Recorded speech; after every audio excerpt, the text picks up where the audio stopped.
আমরা ভাবি আমাদের পায়ের নিচের মাটি সবচেয়ে নিরাপদ, কিন্তু পৃথিবীর গভীরে প্রতিনিয়ত চলছে এক অস্থির খেলা। মাত্র কয়েক সেকেন্ড আর তাতেই ধসে পড়তে পারে সাজানো সব সভ্যতা। হ্যাঁ, বলছি ভূমিকম্পের কথা। প্রকৃতির এক এমন শক্তি যার পূর্বাভাস দেওয়া আজও বিজ্ঞানের পক্ষে সম্ভব হয়নি। কিন্তু কেন ভূমিকম্পের ঝুঁকিতে বাংলাদেশ? পৃথিবী মূলত বিশাল কিছু পাথরের প্লেটের উপর ভাসছে, যাদের বলা হয় টেকটনিক প্লেট। এই প্লেটগুলো স্থির থাকে না। যখন দুটি প্লেট একে অপরের সাথে ধাক্কা খায় বা ঘষা লাগে, তখন প্রচুর শক্তি জমা হয়।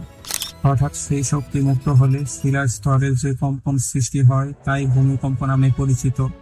যে জায়গা থেকে এই কম্পন শুরু হয় তাকে বলা হয় হাইপোসেন্টার, আর ঠিক তার উপরের ভূপৃষ্ঠের জায়গাকে বলা হয় এপিসেন্টার। ভৌগোলিক অবস্থার কারণে বাংলাদেশে ভূমিকম্পের জন্য অত্যন্ত ঝুঁকিপূর্ণ।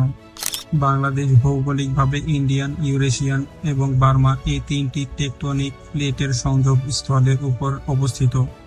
ভূতাত্ত্বিকদের মতে ঢাকার খুব কাছেই মধুপুর ফল্ট এবং প্লেট বাউন্ডারিতে দীর্ঘদিনের শক্তি জমা হয়ে আছে। গত দুদিনের এই ভূমিকম্প প্রমাণ করল যে এই ফল্ট লাইনগুলো কতটা সক্রিয়। নরসিংদী ঢাকার এত কাছে হওয়ায় মাঝারি মাত্রার কম্পন ও রাজধানীতে বড় আতঙ্ক সৃষ্টি করেছে।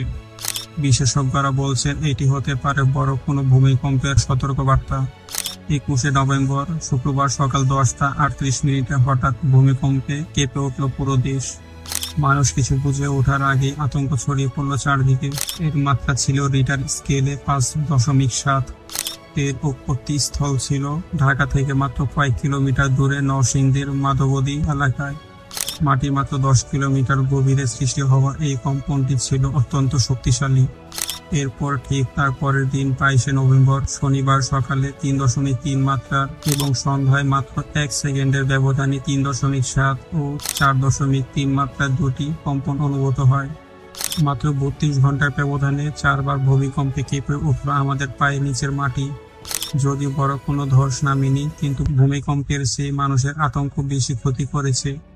এই ঝাঁকুনি আমাদের হাড় হিম করা এক বার্তা দিয়ে গেল যে আমরা আসলে কতটা বড় বারুদের স্তূপের উপর দাঁড়িয়ে আছি। প্রকৃতিকে আমরা নিয়ন্ত্রণ করতে পারবো না, কিন্তু আমাদের প্রস্তুতি কমাতে পারে হাজারো প্রাণহানি। গত দুদিনের এই কম্পন আমাদের সুযোগ দিয়েছে নিজেদের শুধরে নেওয়ার। মনে রাখবেন, একটি শান্ত মস্তিষ্কই দুর্যোগের সময় আপনার সবচেয়ে বড় হাতিয়ার।